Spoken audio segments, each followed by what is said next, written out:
Welcome to Sound Bites, hosted by registered dietitian nutritionist Melissa Joy Dobbins.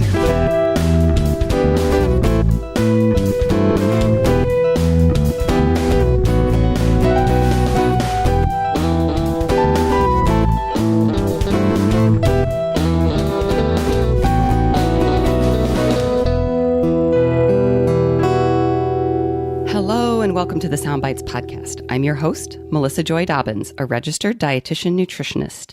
And on this show, we delve into the science, the psychology, and the strategies behind good food and nutrition. And today's show is all about produce and food safety, foodborne illness outbreaks, soil health, crop rotation, and more. Now, this episode is a partnership with the Alliance for Food and Farming, and we thank them for their sponsorship and support. Now, if you like having your baby carrots packaged into those little snack bags, or you enjoy those mini bell peppers, they're so cute and fun to eat, especially for kids, then you have today's guest, Dr. Bob Whitaker, to thank for his contributions to those produce innovations. Dr. Bob Whitaker is the Chief Science and Technology Officer for the Produce Marketing Association. He is responsible for food safety, technology, supply chain management, and sustainability. Bob has a long history in the produce field, no pun intended. Prior to PMA, Bob spent 16 years in the biotechnology arena with DNA Plant Technology Corporation, and then worked 10 years at NewStar Fresh Foods and its subsidiary, MissionStar Processing, in food safety, product development, and as Vice President of Process Operations. Bob's work has been widely published in several disciplines, including enzymology, plant tissue culture, microbiology, and food safety. Welcome to the show, Dr. Bob. Well, thank you very much. I'm pleased to be here today. So glad to have you on the show. Now, I had the pleasure of meeting you at a produce safety media tour last August in beautiful Monterey, California, and that was with the Alliance for Food and Farming. And we visited many different fruit and vegetable fields, including strawberries, romaine lettuce, celery, and even artichokes. And we learned about produce farming and production, food safety practices, pesticides, fertilizers, and soil health. And I learned so much from you. So I'm so happy to have you on the show. And I'd love for you to share a little bit more about your background and your role at Produce Marketing Association, or we might refer to as PMA moving forward, and any disclosures you might have. And tell us a little bit about the baby carrots and the mini bell peppers too. Yeah. So I'm a scientist by training. I've always been interested in science, although I think somewhere I was always destined to be a farmer, and I just never got there. Oh. My grandfather was a farmer in upstate New York. I didn't know him, but it was funny. I've always gravitated to the sciences, and as I got more involved with it really gravitated to how some of the science that I was working on could make a difference for farmers around the country. So when I got out of graduate school, my areas of concentration had been in microbiology and biochemistry, but I'd gotten interested in some of the emerging technologies that were coming out at the time around plant breeding and developing new plant varieties and plant genetics. And so I joined a biotech company that was just starting called DNA Plant Technology. It actually was started by some scientists that worked at the Campbell Soup Corporation, and there was a lot of investment money at the time going into plant biotechnology. And they were approached and formed their own startup. And actually, one of the principals had been one of my advisors when I was in graduate school at the State University of New York. And so I ended up going to work there to do my postdoc after my degree. And I worked on a number of different projects that we had and got involved with tissue culture and all the breeding tools and things that were emerging around that time.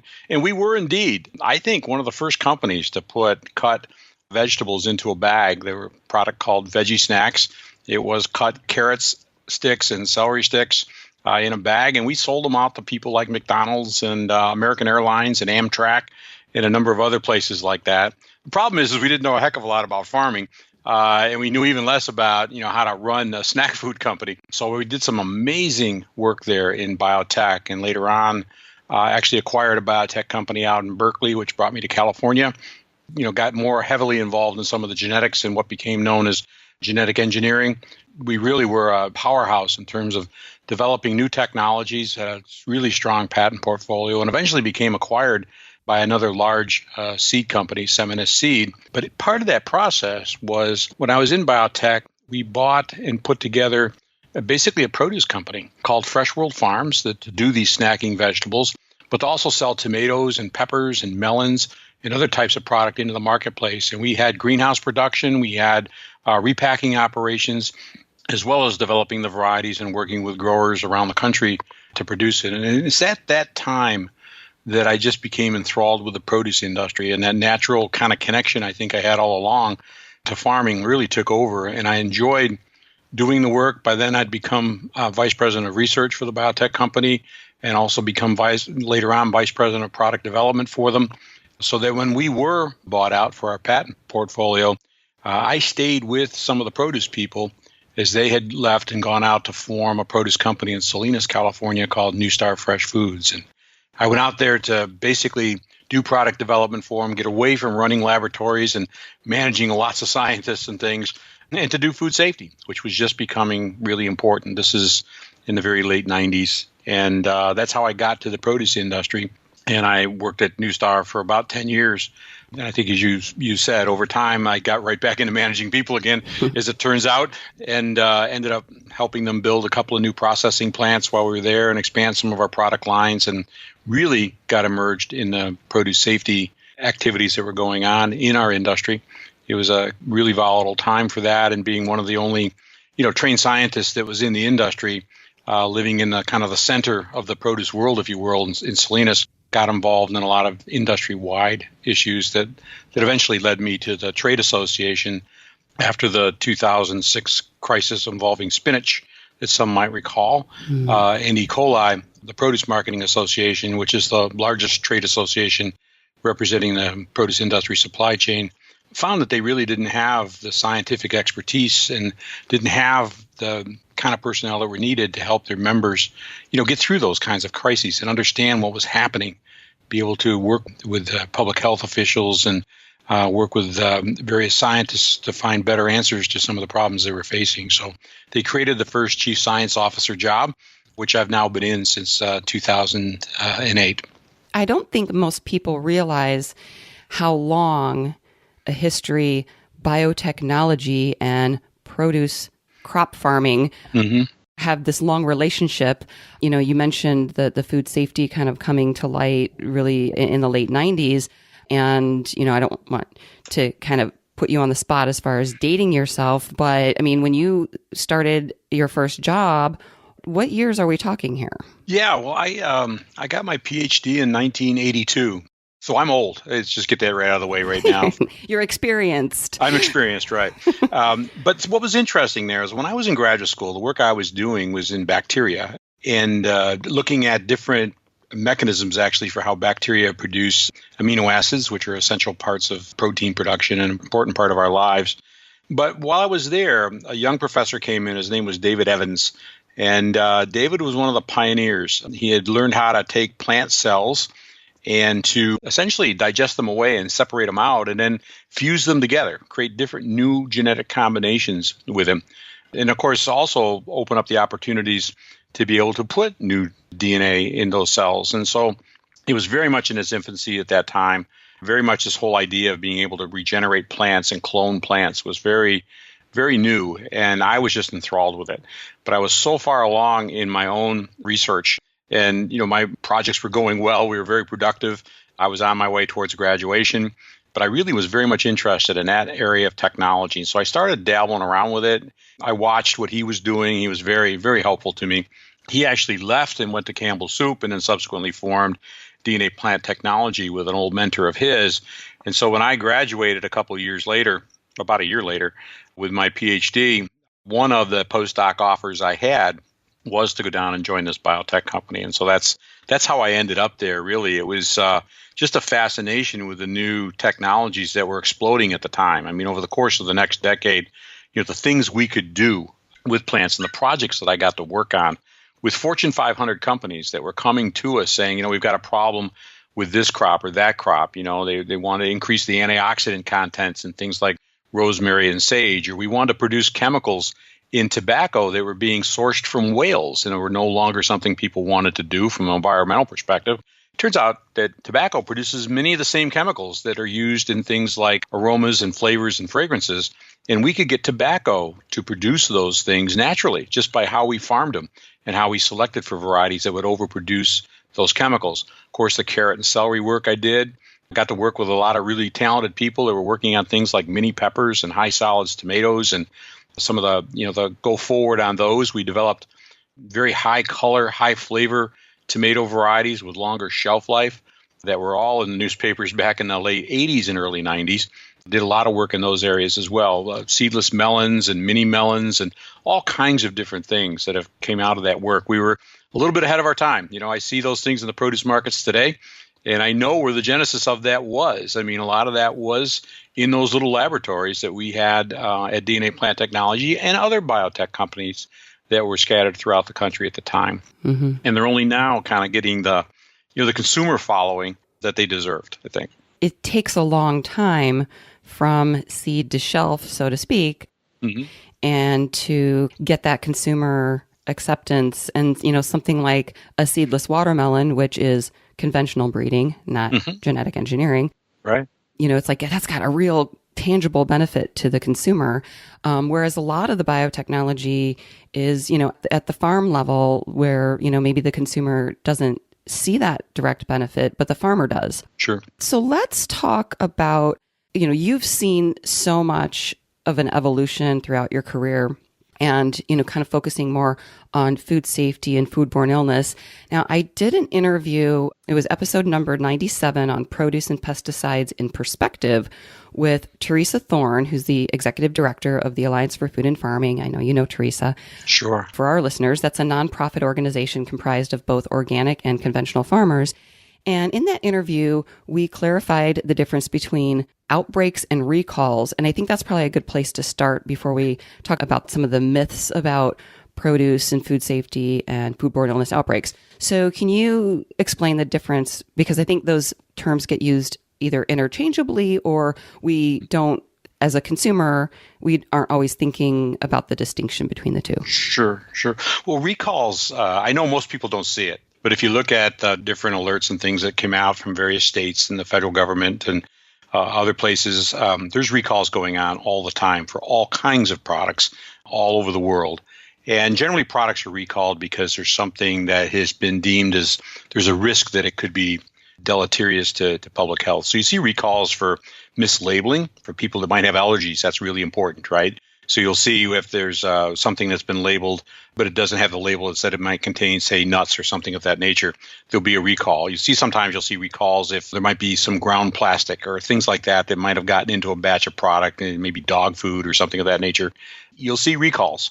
And these happen all the time, and they go out so that we can notify, points where consumers might come in contact with the product so that they can get them off the shelf, so that you remove that danger for consumers. So recalls happen a lot. They happen in the produce industry as well for very much the same types of things. Outbreaks are different. That's where people have become ill. And again, it happens across the food supply chain, but it also happens in produce as well. And that's where you have an outbreak that's been discovered. Generally, everything starts at a local level, right? And so basically, you get some people who get sick. They don't seem to get better. They seek out medical attention. They go to their doctor. Oftentimes we think of ourselves as having the stomach flu or something of that nature, mm-hmm. but it just is a little bit more severe and you don't feel very good. So you go to the doctor and you take a sample and they discover that there's a bacteria or a virus or something of that nature that's causing you to have that illness. That in itself is not unusual. We come into contact with all kinds of things that can make us sick. You think about it, you go swimming, in your favorite lake or pond or something of that nature, and there might be something in there that you swallow and you get sick. You might be on an airplane with people that have also got disease. You're all breathing that air. Mm-hmm. Or you go to a church picnic and somebody leaves the potato salad out and the mayonnaise goes bad and something, grows in that and people get sick. So there's a lot of ways that you can get those illnesses. But one of the ways, too, is that you've eaten something that contains a human pathogen, something that would make you sick, like an E. coli or a salmonella. And by giving those samples, what happens is that at the local level, at the county or maybe even city level, doctors may see, 2 or 3 people came in we took samples, and with today's technology, they can tell you that that's exactly, it's an E. coli 0157H7, and they can actually determine what its genetics are. And so they report that up to the state, and the state looks at it and goes, ooh, geez, not only in that county do we have this problem, but in 2 or 3 other counties we've seen it. Or they talk to their fellow public health officials in other states and determine, whoa, we've got it over here too. And then, of course, it gets reported to the Centers for Disease Control that overlooks, interstate issues. And they begin looking at something and saying, we've got 15 people sick and they live, widely far apart. So it's not likely that they were swimming in the same swimming hole or on the same airplane or they're even at the same church social. They've come into something that they're eating or consuming or drinking that has a contamination. And by genetically looking at it and saying, and they're all the same organism, it's all the same bacteria, the chances of that happening randomly are very small. And so they know that they have an outbreak, a foodborne illness outbreak. And now the real task starts off, what food have they eaten? And that process is called epidemiology. And it's part art and it's part science. Mm-hmm. But basically what it involves is talking to those people that became ill and trying to understand what they might have eaten 24, 48, 72 hours before they got sick, so they can start to understand what the possible food articles are that made these people sick. And then they look for intersections. So if 2, 3, 4 people all had one product, they can now start to say, well, geez, there's a commonality here. There's something going on because they all had romaine lettuce or they all, had bean sprouts or something of that nature. They can begin thinking that maybe that might be, the cause. But it's hard to do. Just think about it. If I asked you, and sometimes it takes a month for this to filter through the public health system. If I asked you a month ago, last Thursday, what did you have to eat? You'd probably have a pretty hard time telling me. No idea. I don't know if I could tell you last week. Yeah. So you're often trying to spur people's memories, and at the same time you want to be accurate. And so they try to, interview people that, might have gotten sick because they ate at the same restaurant, and they try to get an idea then of what they call that cluster of people, what they might have ordered that would be in common. Once they have that, then they can say, well, here's the 3, 4, 5 different possibilities that they all ate. And then they begin doing what is known as the traceback. So they begin looking at, okay, if it was lettuce, where does that restaurant source their lettuce? And they might source it from 5 or 6 different people. And then it starts to wind through the system to try to find exactly the same, what farm or ranch might have supplied that lettuce. And so it is a tremendous undertaking. And one we get impatient with sometimes because when there is an outbreak, we want to find out what happened, man. We want to get back to that farm or ranch and be able to look at that crop and see what happened, what might have caused that so we can prevent it from happening again. But it is a real undertaking to be able to wind through all of the paperwork, interview all of those people, follow all those different, basically the documents a product as it goes through the supply chain and trace it back. So it's a tremendous undertaking between the Centers for Disease Control, the FDA, and various state departments of public health to do that. And, sometimes we can do it and we can find out what happened, and other times it's really hard to do. I think you used the analogy, it's like finding a needle in a haystack. Yeah. And first of all, it's finding the right haystack to look into. Yeah. It's funny, everything in produce is fast, right? I mean, we move products to the marketplace. Because it's fresh. Yeah, that's right. It's fresh and you want to get it through fast so that we get spoiled. So when we're trying to work backwards to find out when there is an occasional problem that happens, we want to be fast to go back. But I can tell you from being in the industry and working through even my own company's paperwork to move back, something that I really understood well, it can be time consuming. And then you put that in the hands of a public health official that may not have the same understanding of the supply chain and, frankly, is looking at records that sometimes can be a little bit scattershot. That's why it makes it so hard. And that's why it's so important for us to improve our technology and get into the age of, using electronic traceability to be able to do this. Right. And so with the traceability, one of the challenges is, let's say, okay, I'm going to pick on goldfish crackers because that's the last product that I had to look at and check my barcode and see if it was a problem. That was a recall. So, the recall, again, like you said, is kind of before somebody gets sick. We think there might be a problem. It's not necessarily a foodborne illness. Like you said, it could be a food allergen labeling issue. It could be, something got into the product during processing, but it's before somebody gets sick. It can also be if there is somebody sick. Okay. So if you can get back and you can get the labeling on it, Melissa, and you can go back, then you can go right to that company and have them recall. I mean, right. That's what FDA wants to do. It's what different state departments of public health want to do. They want to make a very specific recall. Right. But only some recalls are actually involving illness. I guess that's the difference. Okay. But the difference between a recall and an outbreak is the outbreak is many people have gotten sick. Mm-hmm. And so with a packaged product like the goldfish crackers, you've got that barcode, you've got the codes on the package. We don't really have that with produce. Can you talk a little bit about those challenges that the industry is facing? Mm-hmm. You mentioned, kind of getting more into with the technology. Sure. If you could wave a magic wand, even if you had a magic wand, how would you solve some of those challenges? Yeah, it's difficult. The produce industry is extremely complex. And oftentimes when we talk to people and we try to explain our supply chain, it really looks like a pile of spaghetti because, basically, you've got all these strands going all over the place. You have multiple growers growing different types of products, shipping into various distribution centers, and then from there out to the buyers, retail or food service distribution centers, and from there to all of these myriad of different small restaurants, large restaurant chains, retailers, mom and pop stores, convenience stores, you name it. And sometimes they cross hands 2 or 3 times, all in a matter of days. Mm-hmm. So that it's as fresh as possible when it gets to you. And most of our product is in the marketplace and out of our marketplace in less than 2 or 3 weeks. And so it's really moving very quickly. I can tell you from traceability, I have never met a grower that doesn't have a system that allows them to go back to a particular field or lot. And they do this for a number of reasons. Number one is they want to know, they want to be able to track the yields that they're getting. They want to understand what they're getting off that plot of land. So that if they need to make improvements or maybe not use that land or rotate it differently, something of that nature, they want to be able to start looking at that, and they use those lot codes to be able to identify what lots are working well, what farms and ranches in their systems or plots on their farm are working really well. So they've got a system. It may be as simple as a tag that says 1 or 2 or 3, but they've got it. They have the records that allow them to do that. The second reason is, of course, is that as they sell products, often that they'll go through a shipper or somebody of that nature to move the product for them. That's how they get paid, by a certain lot or a certain code. And so they know how much product came off, and they're being paid by the carton or being paid by the pound. They can be reimbursed appropriately. So they have it.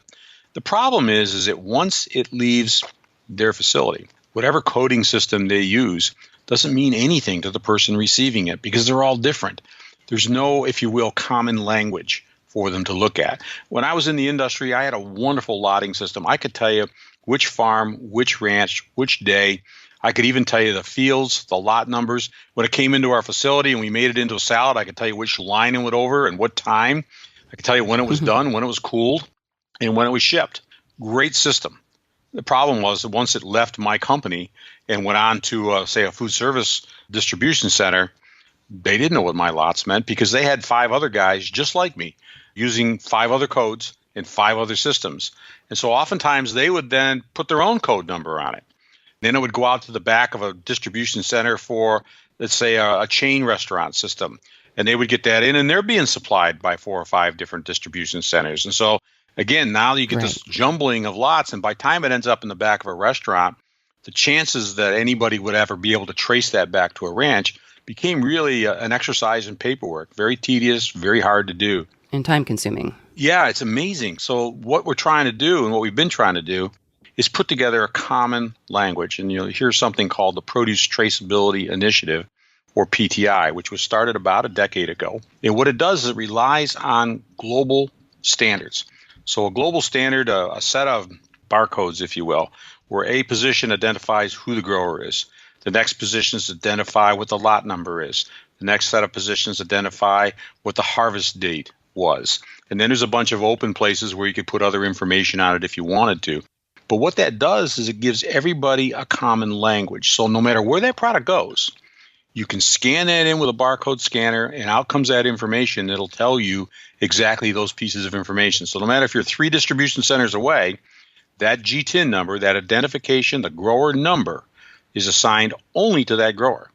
And so you would know it was Bob Whitaker's produce farm. And oh, look at that. It was his lot number 6, and he harvested on January 7th, 2019. So you would have all of that information and be able to do the traceback that was necessary. So that's what we've been promoting. Of course, there's a cost associated with that. There are a lot of problems to work out. How are you going to get those barcodes on produce items when you're harvesting out in the field and there's dust and wind and moisture and things like that? How are you going to get that? Has all been pretty much solved over the years. Now it really is, as it's being received in a retail or a food service distribution center, is it being scanned in? Well, think about it. They're receiving, hundreds of thousands, even millions of cartons of produce, on a weekly basis. And so now there's a cost associated with it. How do you do that? How do you track that information? How do you store it? And that's really where we've fallen down over the years. And, more recent outbreaks that we've had that have been related to produce items have really brought that back to the forefront, and it is really a priority of the industry today to get that fixed. I remember when I was in Monterey, we had a roundtable discussion with other dietitians and food bloggers and food scientists and producers and processors. And I think one of the examples was, in a restaurant. Mm-hmm. Let's say somebody thinks that they got sick from eating lettuce at a restaurant. Well, that restaurant may have sourced lettuce from different companies, and they don't know, well, on that particular day, did we use from this box or that box? Mm-hmm. And I worked in many food service establishments in college and high school. So, I can just see mm-hmm. it. So thank you for sharing some of those challenges and where you see that heading. Before we move on, I just also wanted to say, when we are kind of seeing more quote unquote outbreaks, really what we're seeing is better communication and identification. I don't know if you want to speak to that. Yeah, I think that's right. A couple of things have happened, right? So the technology that allows us to detect these pathogens has just exploded in the last decade. The tests are better. They're more sensitive. It wasn't but 50 years ago that people died of a stomachache, right? That was the official cause of death when the coroner did the evaluation. And, how many of us didn't have the stomach flu when we grew up? Once or twice a year, it seemed like it would pass, through your family, especially if you had kids going to school. You just said, well, they picked something up. We had a stomach bug and we're okay. And most of the time, that's exactly right. You recover and you're good to go. But today, first of all, we're living longer.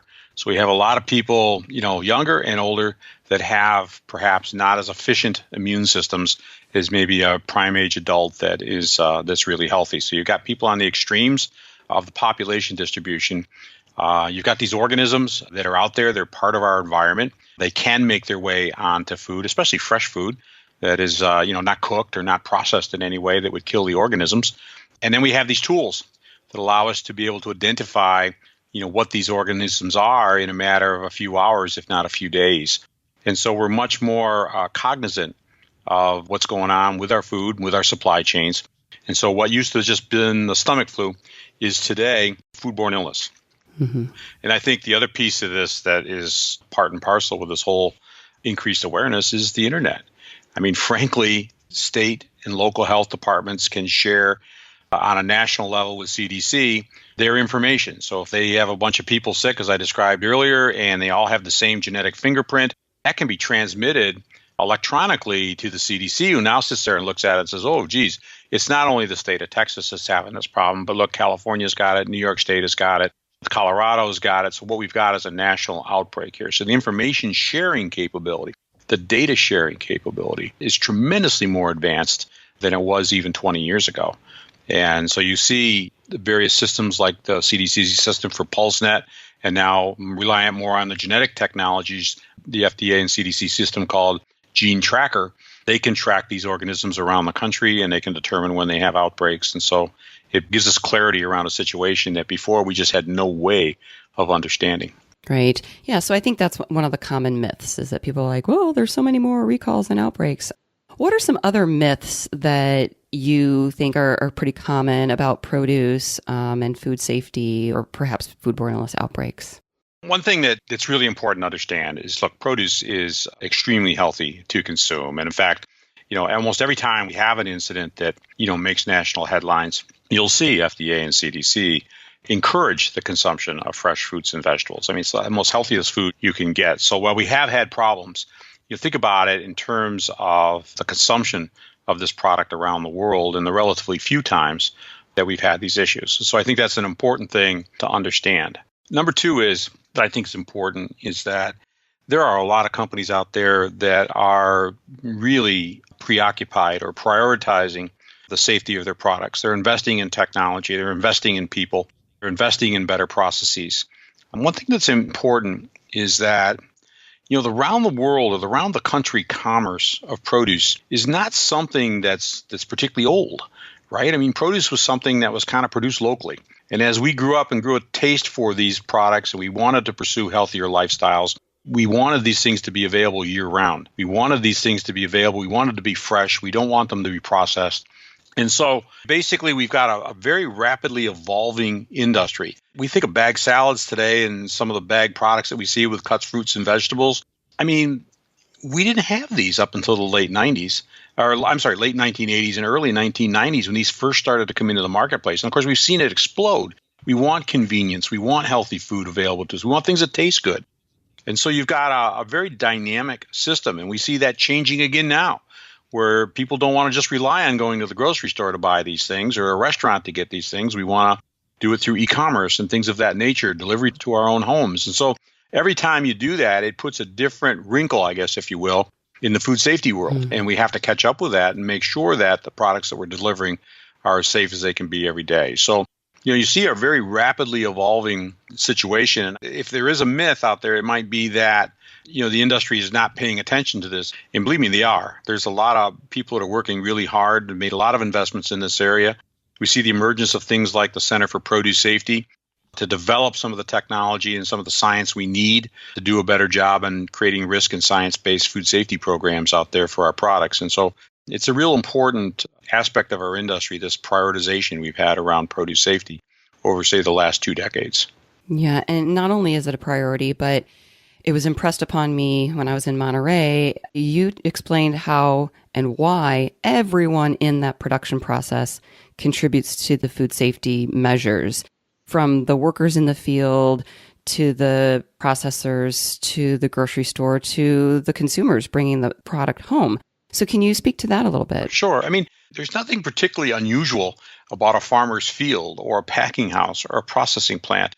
These organisms are out there. They're part of our environment. Now, there's some places and there's some things that might cause them to be present or more prevalent, but you can find these organisms throughout our environments and even in our own homes. And so contamination onto the food we eat is something that's to be prevented. And so, if you look at producers that grow in the open atmosphere outside or even in a greenhouse, it doesn't make a difference. These organisms can be present to some degree. When you go to a distribution center or a retail store, where people are picking up products and putting them back down, where there's moisture and where there are just contact with people and contact with environments, you'll have dirt that can be there, and that kind of material can contain certain human pathogens. And we find it in our own homes.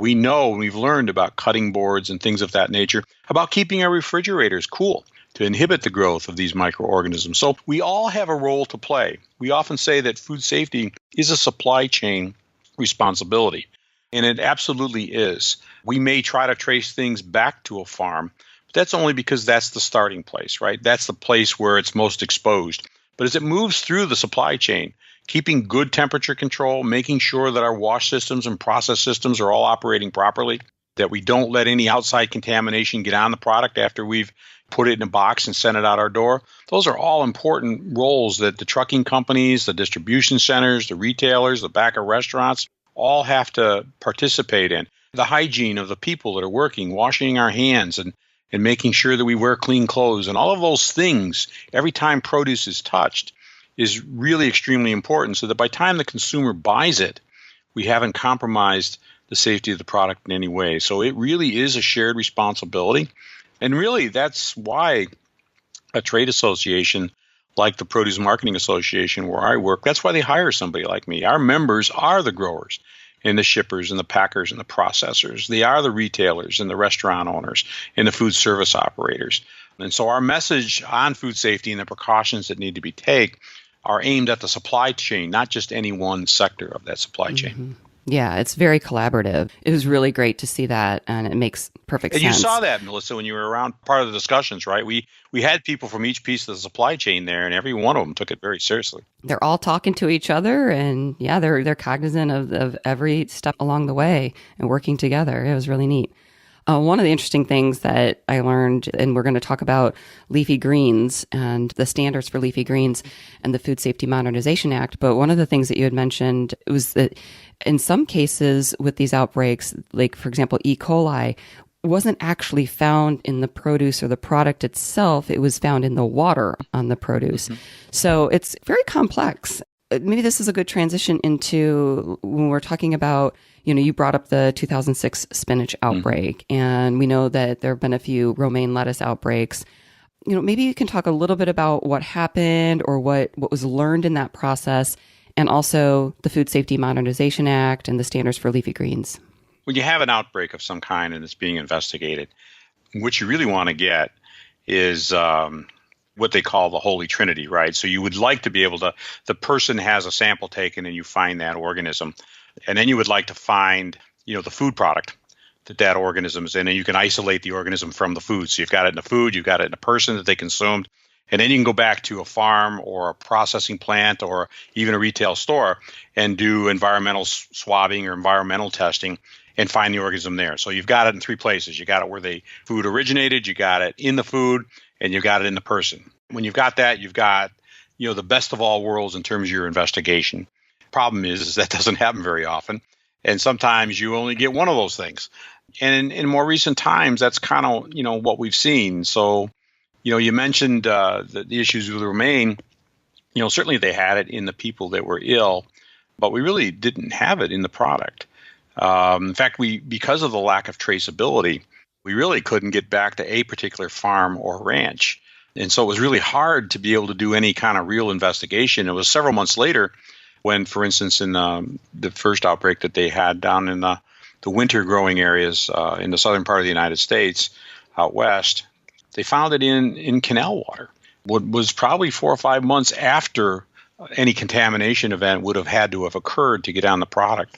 And so it tells you that our growing environments are vulnerable, right? I mean, if these organisms are out there and they make their way so that they can be blown on by wind or get into the water and then they can be irrigated onto the crop, you can get across a contamination event. So it becomes, the ag water becomes a real focus then for us kind of in hindsight. When you look at it, we know it's important. They tested the water throughout the production season, but they didn't detect it. Again, that needle in the haystack, very low levels of contaminant. Very infrequently are they found, and they were looking at an organism to reflect the presence of the pathogen, and they just didn't find it. They didn't see it. And then lo and behold, 6 months later, you have another outbreak in another region of the country, out in California, and once again, they found the organism in an irrigation pond that was used by the farmer to irrigate a number of different crops, not just romaine. And so it tells you, and it highlighted for our industry, just how important ag water is. I mean, we already knew it, but it really caused an intense focus on ag water. So we've seen some of the Leafy Green Marketing Agreement is an organization that leafy greens growers sign on to. It's a set of produce safety standards and measurements that they all agree to do to be able to grow and sell leafy greens in the state of California, and there's a separate one for the state of Arizona. It really has caused them to go back and look at the science. What has changed in the last 5 or 6 years in our learning and our understanding about these organisms, and then update their standards and metrics. And really, what they've done is adopt a principle that says, what? Contamination in these water systems is at very low levels, but it is out in the environment. We know these things can happen. So we have to make an assumption from now on that all of the water that is on the surface that can be impacted by people and animals and the weather is contaminated. Therefore, we have to limit how we use it. We have to direct how we use it so that it no longer poses a threat to the edible portions of the plant. So what they've done is really, I applaud them for it. And it's been a hard work, and it's actually work that's still in progress. But it's basically looking at it and saying, okay, if I'm going to use a surface water, a canal, a pond, something of that nature, to irrigate my crop, If it's going to touch the part of the crop that people eat, then I can only apply it up to 21 days before harvest. In other words, to give the sun time to kill anything that might be there, or I have to disinfect that water before I put it on the crop. And I think that's it's a risk-based approach. It reflects the best science that we have today. It's consistent with the scientific research that's been done. And I think it's a bold move on their part to reduce the risk that we can have these kinds of outbreaks as we go forward in the future. I think it's an important piece, and it also is a step beyond what any federal regulations are today. You got to remember, FSMA, the Food Safety Modernization Act, sets a baseline for all producers. It's kind of a one-size-fits-all, if you will, approach to food safety. And that's exactly, that's not a criticism. That's exactly what FDA had to do in order to raise the bar for everybody that's producing produce in the United States and outside the United States and shipping into our country, so that we are all, meeting a minimal standard for food safety. What LGMA has done is they've taken that and they've said, okay, that's good, but our crops are a little different. We've got a different learning experience here. We've learned from these outbreaks and we have to do better. And so now we're going to change the way that we assess the risk associated with our water and treat it differently. I applaud that because I'm a big believer that one size doesn't fit all. That the practices that are used around the country, those are the things we really need to look at. And if you're going to overhead irrigate something, then you have a certain set of risks as opposed to somebody that may be doing drip irrigation where the water only touches the roots. And so if that's the case and that's what you want to do, then you have to take these preventive measures to make sure you don't have contamination. Whereas the guy who's just feeding the water into the roots, really doesn't have to take the same measures because it doesn't pose the same risk. So I hope that gives you a little idea what the difference between federal regulation is and what's going on now with the leafy green productions. Absolutely. Thank you. I'd also like you to touch briefly on, we could do a whole episode on soil health, but I think a lot of people aren't aware, or they're starting to become more aware of crop rotation and soil health. And so if there's anything like you wanted to address or give us some examples with regard to produce and crop rotation. Yeah, it's probably one of those myths I should have said earlier that I think there's this myth out there that, farmers are out there pillaging the land and then they ruin it and they move on. That's about the farthest from the truth as you possibly could be. I think you have to think about produce farmers, fruit and vegetable farmers. Their legacy is their land. It's a generational thing. They're still largely family businesses, one generation to the next. And, sometimes 5, 6, 7 generations are not uncommon in our industry. So their land is what they're leaving behind. Their land is how they make a living. The productivity of that land is absolutely critical to them. This is not a high margin business, so yield is important. And anything you do that would compromise the quality of the soil and therefore compromise the magnitude of the yield is something that you don't want to be doing. And I even hear people say, well, those corporate farms. No, there are a number of big produce companies, but every one of the farms that participate with those companies is somebody's family farm that they're either farming themselves and simply handing over to the bigger company to market and sell it for them so they don't have to, have all of that overhead, or it's a family farm that they're leasing to another grower. And again, the value of that farm means that other grower has to take care of that land. That's part of that transaction. So growers are going to take care of that vital asset so they have something to build, their families on and their life on going forward. Secondly, a farmer's not going to put anything on soil that costs money unless they have to do it. I might have mentioned that this is a low margin business. It's not uncommon for a $100 million company in produce, which is, sounds really huge to most of us, and it is, but they might not even make $1 million profit at the end of the year because there's just not that much margin by the time you take all the costs out of producing food and selling it and bringing it to the marketplace so that it's affordable to people. There's just not a lot of margin in some of these products. And so they're not going to look to add anything to a crop unless it's absolutely necessary to do it. And so what you've seen is, and I think this was probably fairly obvious to you as you were touring around, you've seen kind of a merging over time of many of the concepts in organic growing with many of the concepts in what we would call conventional growing. And so you only see chemicals applied if they have to be. You see a lot of natural biopesticides being applied. You see a lot of predator insects and things like that being applied to these crops, not in the traditional sense of an organic producer, but in the traditional sense of doing what's best for the land. And so I think that's a real important distinction of what's going on in fruit and vegetable production, is to maintain that productivity and treat the land as it is, which is usually the number one asset of any one produce company. Yeah, it's interesting learning how much of a crossover there is between organic and conventional farming practices. And you had shared with me on the tour that most large-scale organic production is from farms that have both conventional and organic farming to cover those additional costs of organic farming. I'm glad you brought up the low profit margin, because you had not mentioned that earlier. And I do think that most people don't realize that either. So I think it's exciting too, because I've seen a number of different, very successful conventional growers that have been in business for a couple of generations.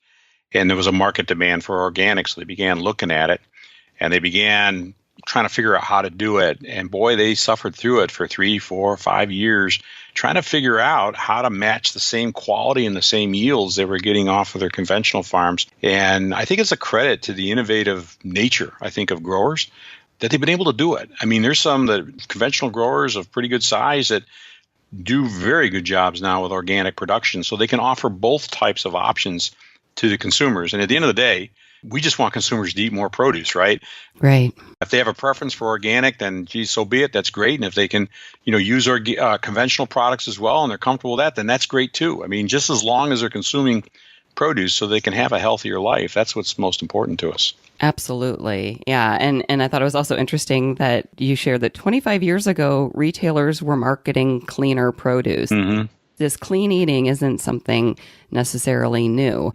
And the growers work very hard to make sure that we're not eating dirty food. Thank you very much. But the consumer, when we get that produce home, it's very important to wash, or I like to say rinse, because I shared a funny story in my interview with Teresa, which if people want to hear it, they can go listen to episode number 97, the big mistake I made when I was working for a pizza place in college.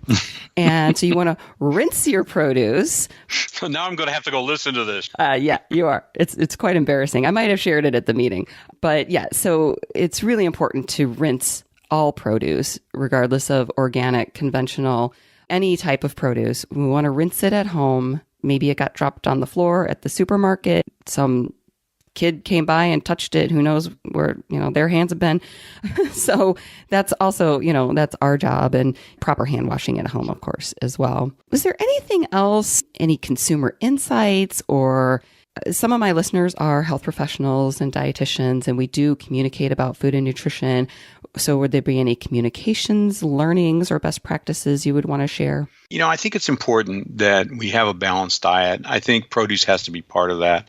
You look at the efforts of restaurants and even retail institutions now trying to, move produce to more than half of the plate. There's a reason for that. I mean, it has good nutritional value, as you well know. It has good, basically financial value for the nutrition you're paying for. I think that's, something we need to bear in mind. But I also think it's important too that consumers take care of the produce when they get it home. You mentioned, rinsing it. Rinsing it where that you've got good clean surfaces, where you're not using, wooden cutting boards and things of that nature, where it's really hard to keep them clean and sanitized. Because unlike the other foods that you're going to consume, you're not going to cook the produce. Right. You're going to have it fresh. And so if there was something there, or if there was something on your hands when you were peeling away the outer leaves, or when you were, peeling back the apple or trimming it or something, you're going to cause that contamination. And so I think it's really important to be aware of the kind of food you're eating. Keep your refrigerator cold. Make sure that you have good temperature control in your house. These are all important things that consumers can do. And I think it's important as well, for them. We're not asking them to understand the science or understand the production practices and things of that nature. But, you get an idea of if your eyes and your nose are your best food safety tools.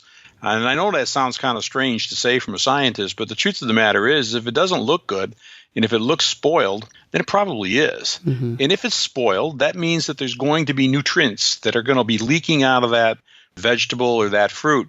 And if there are nutrients there, if there was a pathogen there, probably at a very low level, it wouldn't have made you sick anyway. But now you give it nutrients, and if you don't keep it cold, now it's going to grow to a dose that can make you sick. So use your eyes, use your nose, make good judgments on your produce items as you consume it. And I think that's the same in any food, frankly. If you think it's spoiled, it's probably something you shouldn't be eating.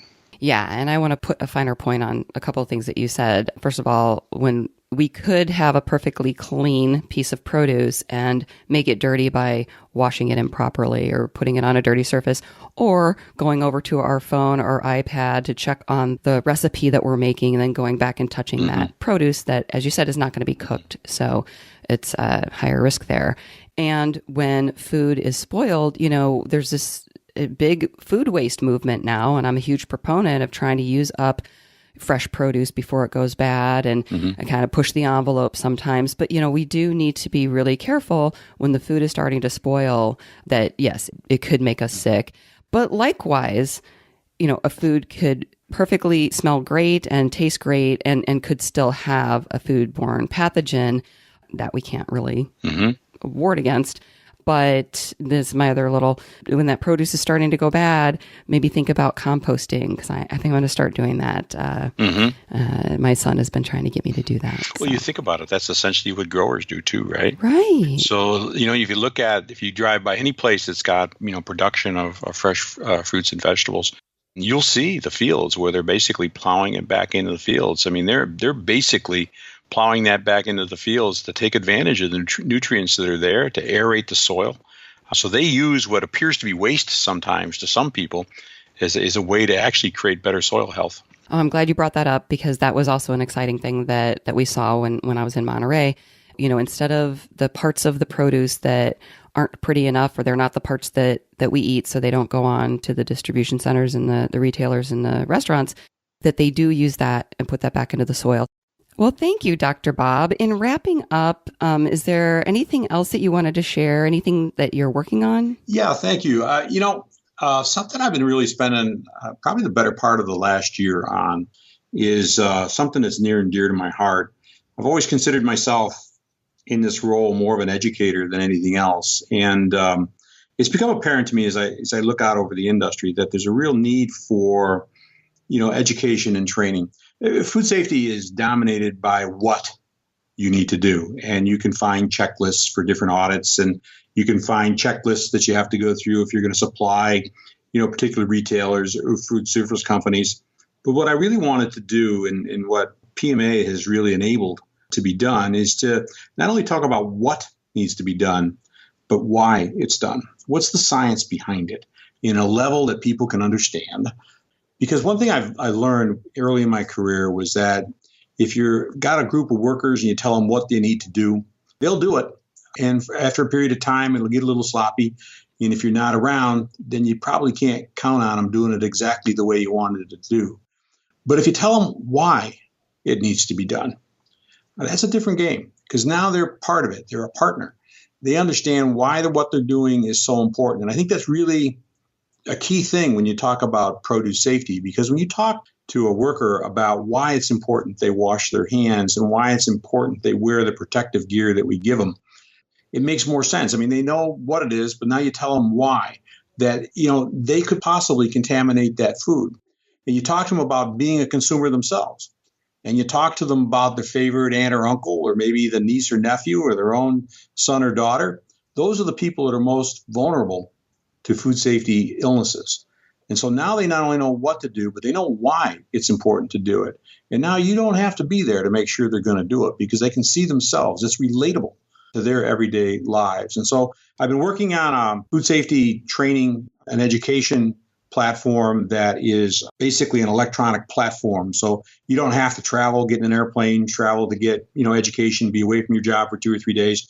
This is something you can do on your cell phone in small increments, 5, 10, 15-minute increments, to get training and education to help you understand food safety. So if you are a supervisor or a manager in a field operation or a packing house operation or at a processing plant, you can get this kind of training and education to help do your job better every day and help ensure the safety of the products that your company is producing.